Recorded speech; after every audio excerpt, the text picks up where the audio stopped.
قل يا عبادي الذين أسرفوا على أنفسهم لا تقنطوا من رحمة الله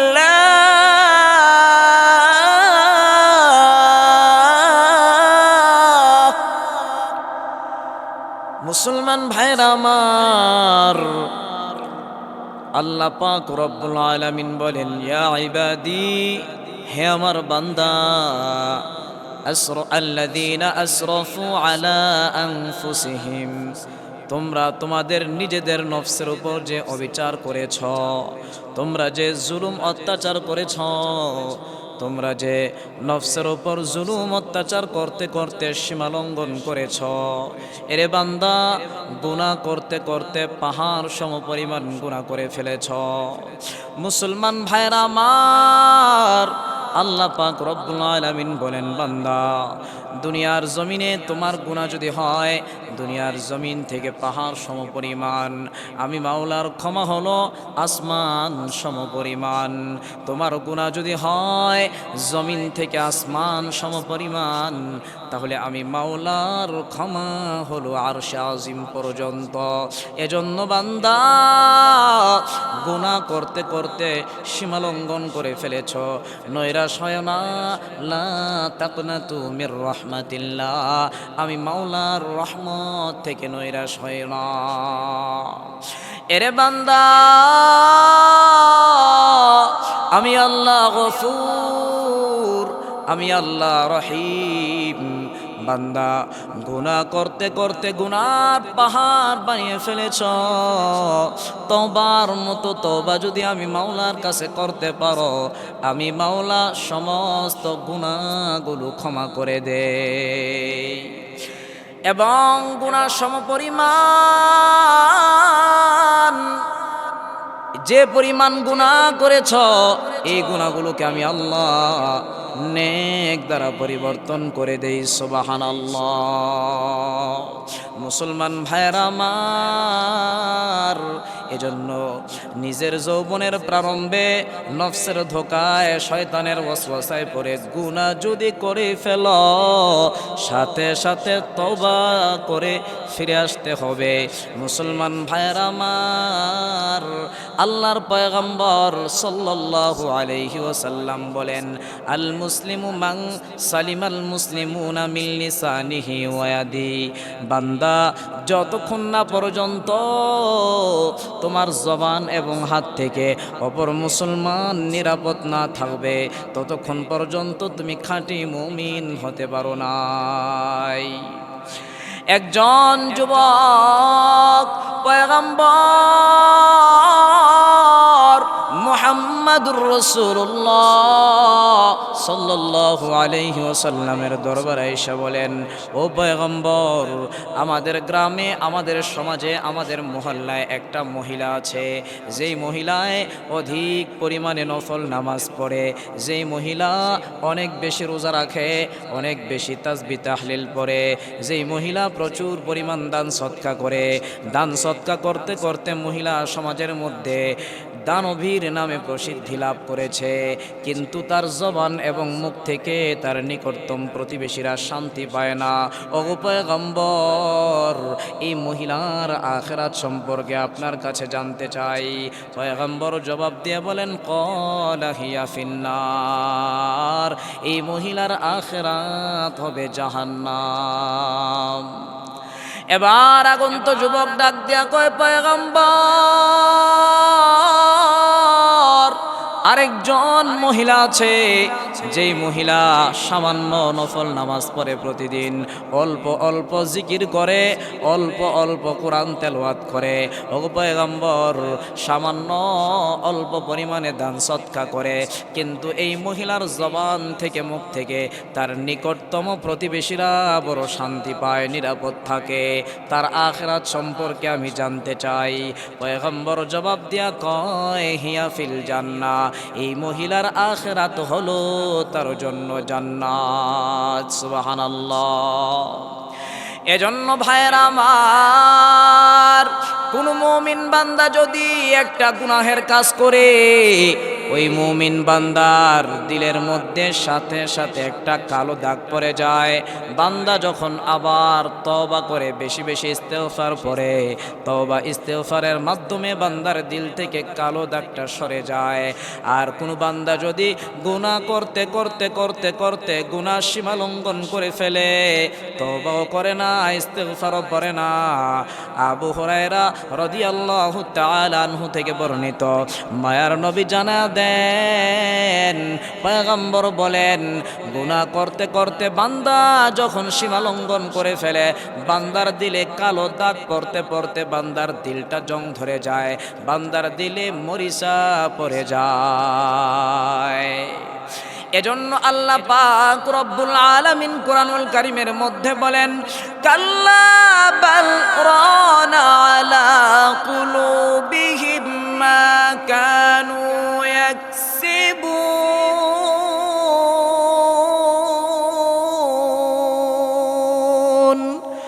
আল্লাহ পাক রব্বুল আলামিন জানায় দেন, এরে বান্দা, এই যে তোমাদের দিলের মধ্যে জং ধরে গেল, তোমাদের দিল মরে গেল, তোমাদের দিলে মরিচা পড়ে গেল, এটা হলো তোমাদের কর্মের ফলাফল। মুসলমান ভাইরা আমার, বিখ্যাত তাবিঈ হযরতে হাসান বসরি রহমাতুল্লাহি আলাইহির কাছে একজন লোক আয়েশা বলতেছে, হুজুর, আমার কি যেন হয়েছে, আমার জানা নাই, আমি বলতে পারি না আমার কি হয়েছে, কিন্তু মনে হয় আমার অন্তরটা, আমার দিলটা ঘুমিয়ে গেছে। কারণ কোরআন হাদিসের বয়ান, ওয়াজ নসিহত এত শোনাশুনি, কিন্তু আমার দিলে কোনো পরিবর্তন আসে না। হযরতে হাসান বসরি রহমাতুল্লাহি আলাইহি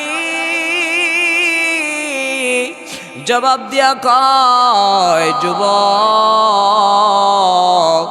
এটাই যদি তোমার বক্তব্য হয়, বাস্তবতাও যদি এটাই হয়, তাহলে তো তোমার দিল ঘুমায় নাই, বরং মরে গেছে। কারণ ঘুমন্ত মানুষকে ধাক্কা দিলে নড়াচড়া করে, জেগে উঠে, আর মরণ মৃত ব্যক্তিকে ধাক্কা দিলে সজাগ পায় না, নড়াচড়া করে না, জাগতে পারে না। মুসলমান ভাইয়েরা আমার, গুনাহ করতে করতে যে বান্দার দিল মরে যায়, যে বান্দার অন্তরে মরিচা ধরে যায়, যে বান্দার দিলের মধ্যে জং ধরে যায়, ভাইয়েরা আমার, ওই বান্দা বড় বড় দুইটা ক্ষতিগ্রস্ত, দুইটা বিপদের মধ্যে পড়ে যায়। এক নাম্বার ক্ষতিগ্রস্ত হয়, গুনাহ করতে করতে যে বান্দার দিলে মরিচা পড়ে যায়, জং ধরে যায়, যে বান্দার দিল মরে যায়, ওই বান্দা যত কোরআন হাদিসের বয়ান শুনবে, কোরআন হাদিসের বয়ান তার দিলে টাচ করবে না, হাদিসের বাণী তার দিলে টাচ করবে না, ওয়াজ নসিহত তার কোনো হেদায়েতের কারণ হবে না। মুসলমান ভাইয়েরা আমার, আর দ্বিতীয় নাম্বার ক্ষতিগ্রস্ত হলো, বান্দা গুনাহ করতে করতে যখন সীমালঙ্ঘন করে ফেলে, অন্তরে যখন মরিচা ধরে যায়, ওই বান্দার বিবেক বুদ্ধি চিন্তা চেতনা মেধা ধীরে ধীরে হ্রাস পায়, গুনাহের প্রতিদিন দিন তার ইচ্ছা শক্তি বেড়ে যায়, ভালো কথা তার মাথায় ঢোকে না, সত্য কথা চাইলেও বলতে পারে না, ধীরে ধীরে একটা পর্যায়ে বান্দা পথভ্রষ্ট হয়ে যায়। নাউজুবিল্লাহ। যার জ্বলন্ত প্রমাণ, একবার আল্লাহর নবী হযরতে মূসা পয়গম্বর আল্লাহ পাক রব্বুল আলামিনের সঙ্গে সাক্ষাৎ করার জন্য, দেখা করার জন্য, কথা বলার জন্য তুর পাহাড়ে যাচ্ছিলেন, রওনা হয়ে গেল। প্রতিমধ্যে মূসা পয়গম্বরের সঙ্গে ইবলিসের সাক্ষাৎ হয়ে যায়। ইবলিস ডাক দিয়া কয়, ও পয়গম্বর মূসা, আপনি তো তুর পাহাড়ে যাচ্ছেন আপনার রবের সাথে সাক্ষাৎ করার জন্য, কথা বলার জন্য, আমাকে একটা সামান্য কাজ করে দিবেন কি? বলে কি কাজ বলো? বলে আমি তো আমার মাওলা পাকের আদেশ অমান্য করিয়া পথভ্রষ্ট হয়ে গেছি, অভিশপ্ত জীবন যাপন করছি, অভিশপ্ত হইয়া জমিনে ঘুরঘুর করে দিন পার করছি, অন্তরে শান্তি লাগে না। জামানার পয়গম্বর মুসা, আপনি যদি আপনার রবের কাছে যাইয়া আমার জন্য একটু সুপারিশ করেন, তাহলে আমি তওবা করে মাওলা পাকের কাছে তওবা করে আমি আমার অভিশপ্ত জীবন থেকে বের হয়ে আসতে চাই। জামানার পয়গম্বর মুসা ইবলিস শয়তানকে ডেকে বলে, আয় ইবলিস, ঠিক আছে ঠিক আছে, আমি মাওলা পাকের কাছে যাই তোমার ব্যাপারে আলোচনা করব। এবার আল্লাহর পয়গম্বর মুসা মাওলা পাকের সাথে কথা বলতেছে, কথার মাঝখানে হঠাৎ করে আল্লাহ পাক রব্বুল আলামিনের কাছে মুসা পয়গম্বর বলে উঠলেন, ওগো আল্লাহ, হে দয়ার মালিক, আজকে যখন আমি আপনার সাথে কথা বলার জন্য তুর পাহাড়ে আসতেছিলাম, রাস্তার মধ্যে ইবলিস শয়তানের সাথে সাক্ষাৎ হয়ে গেল। ইবলিস সন্তান তওবা করতে চায়, তওবা করে নেকের রাস্তায়, নেককার রাস্তায় আসতে চায়, নেকের পথে আসতে চায়, জান্নাতের রাস্তায় আসতে চায়, জাহান্নামের রাস্তা থেকে মুক্তি চায়। আল্লাহ পাক রব্বুল আলামিন ডাক দিয়া কয়, মুসা, আমি তো তওবার রাস্তা বন্ধ করি নাই, তওবার দরজা এখনো বন্ধ করি নাই। ইবলিস যদি তওবা করতে চায়, ইবলিসকে তুমি জানায় দাও, এ ইবলিস, তুমি যদি তওবা করতে চাও, আদম তো এখন আর দুনিয়ার জমিনে বেঁচে নাই। আমি আল্লাহ তো ইবলিসকে আদেশ করেছিলাম আদমকে সেজদা করার জন্য, যে আদমকে সেজদা করার জন্য আদেশ করেছিলাম, সেই আদম তো এখন আর দুনিয়ার জমিনে বেঁচে নাই।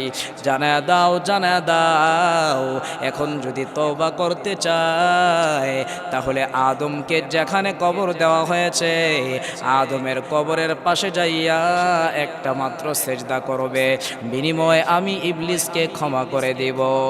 এবার আল্লাহর পয়গম্বর মুসা আলাইহিস সালাম ইবলিসের সাথে সাক্ষাৎ হয়, ডাক দিয়া বলে, ইবলিস, আল্লাহ পাক রব্বুল আলামিন বলেছে তুমি যদি তওবা করতে চাও, এখন তো আদম পয়গম্বর পৃথিবীর জমিনে বেঁচে নাই, আদমকে আর সেজদা করা লাগবে না।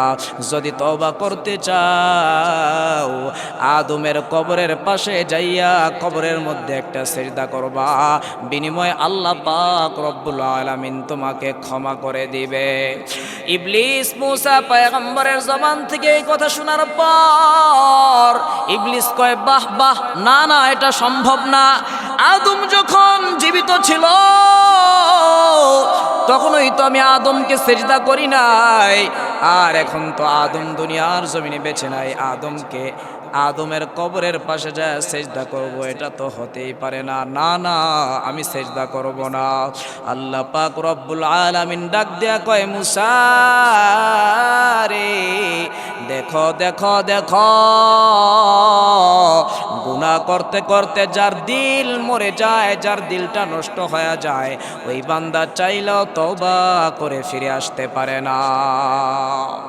এজন্য ভাইরা আমার, আল্লাহ পাক রব্বুল আলামিন কুরআনুল কারীমের মধ্যে জানায় দেন, যহারুল ফাসাদু ফিল বাররি ওয়াল বাহরি বিমা কাসাবাত আইদিন নাস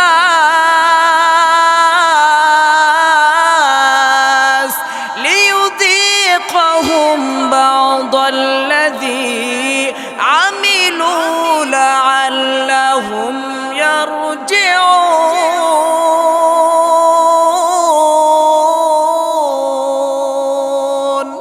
ভাইরা আমার, জলে স্থলে পৃথিবীর যে কোনো জায়গায় যে বান্দা বিপদে পড়বে, ক্ষতিগ্রস্ত হবে, বুঝতে হবে এটা হলো বান্দার কর্মের ফলাফল।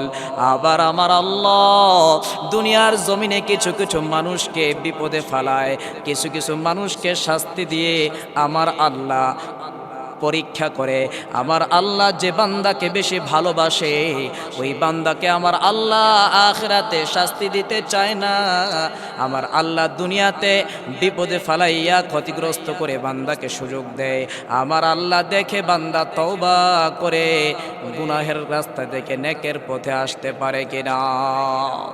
এজন্য ভাইয়েরা আমার, তওবাকারীর এত দাম, যে বান্দা তওবা করে পাক্কা মুমিন বান্দা বান্দি হয়ে যায়, ওই বান্দা সমাজে বসবাস করলে, গ্রামে মহল্লায় বসবাস করলে, এই তওবাকারীর বরকতে আল্লাহ পাক রব্বুল আলামিন জমিনের মধ্যে বরকত দেয়, রহমত দেয়, সমৃদ্ধি ছড়ায়।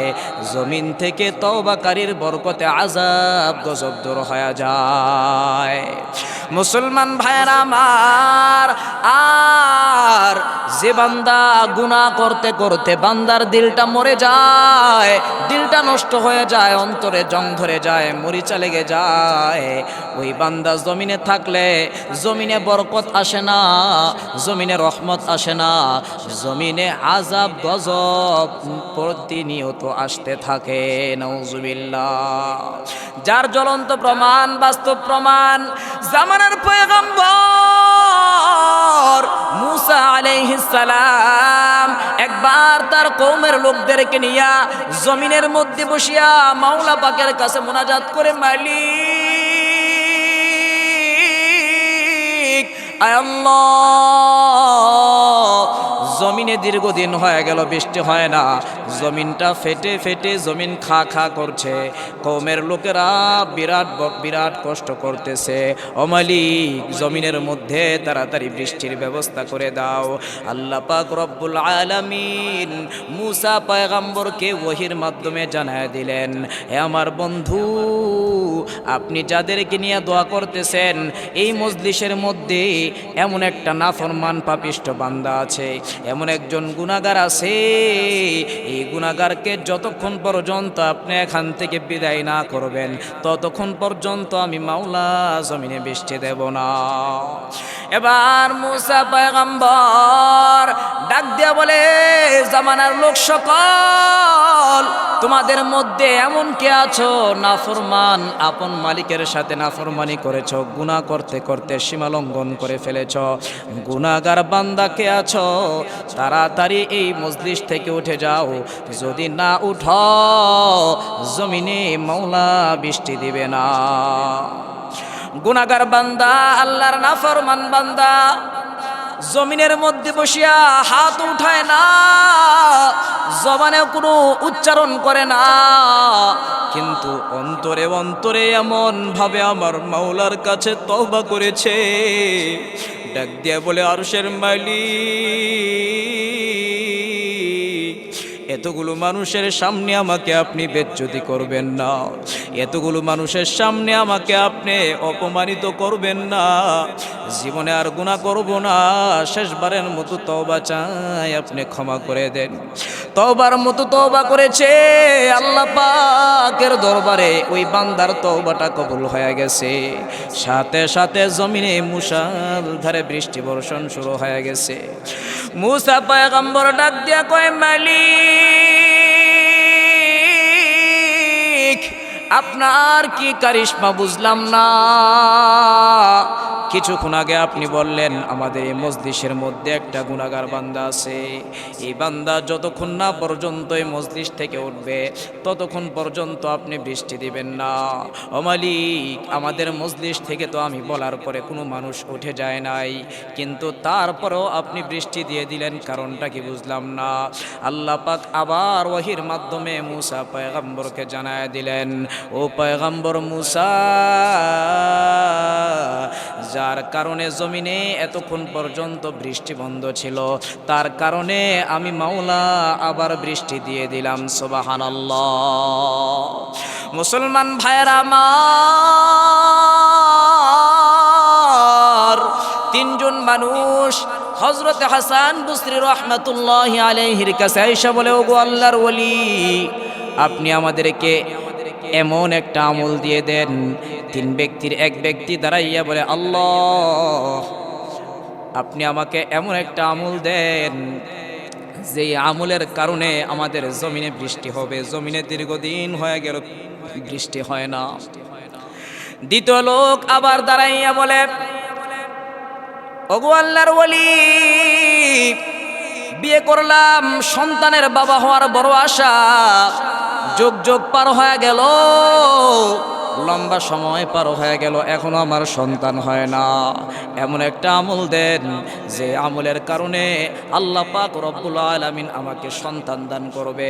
আরেকজন দাঁড়ায় বলে, মালিক,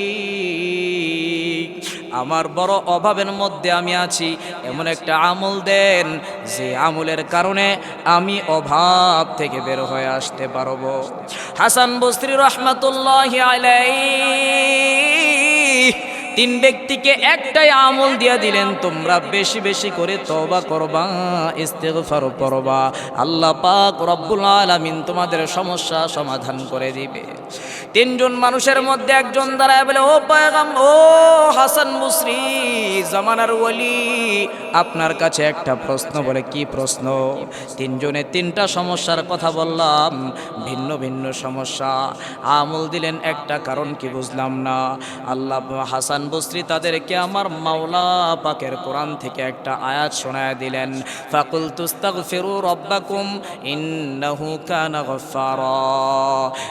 তোমরা তোমাদের রবের কাছে তওবা করো, ক্ষমা চাও, তোমাদের রব বড় ক্ষমাশীল।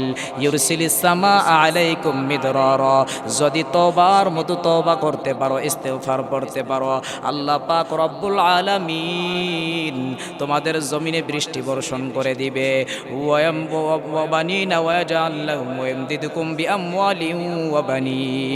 যদি তওবার মতো তওবা করতে পারো, তোমাদেরকে ধন সম্পদ বৃদ্ধি করে দিবে, সন্তান দান করবে। ওয়াজআল লাকুম জান্নাতিন ওয়া আনহারা। তওবার মতো তওবা যদি করতে পারো, আল্লাহ পাক রব্বুল আলামিন তোমাদেরকে জান্নাতের ভিতরে বাগ বাগিচা বানিয়ে দিবেন। সুবহানাল্লাহ। এজন্য আমার ভাইরা, আল্লাহ পাক রব্বুল আলামিন বলেন, ওয়ামা আসাবাকুম মিন মুসিবাতিন ফাবিমা কাসাবাত আইদিকুম। দুনিয়ার জমিনে, জলে, স্থলে, বনে, জঙ্গলে, পৃথিবীর যে কোনো প্রান্তে গিয়ে তোমরা বিপদে বড় ক্ষতিগ্রস্ত হও, বুঝতে হবে এটা তোমাদের কর্মের ফলাফল। এজন্য আমার ভাইয়েরা, গুনাহ করে যে বান্দা তওবা করে আবার ফিরে আসবে, আল্লাহ পাক রব্বুল আলামিন বলেন, বান্দা যে পরিমাণ গুনাহ করেছে, এই গুনাহ সমপরিমাণ আমি আল্লাহ রব্বুল আলামিন আবার বান্দাকে নেক দ্বারা তার গুনাহগুলোকে পরিবর্তন করে দেই। সুবহানাল্লাহ।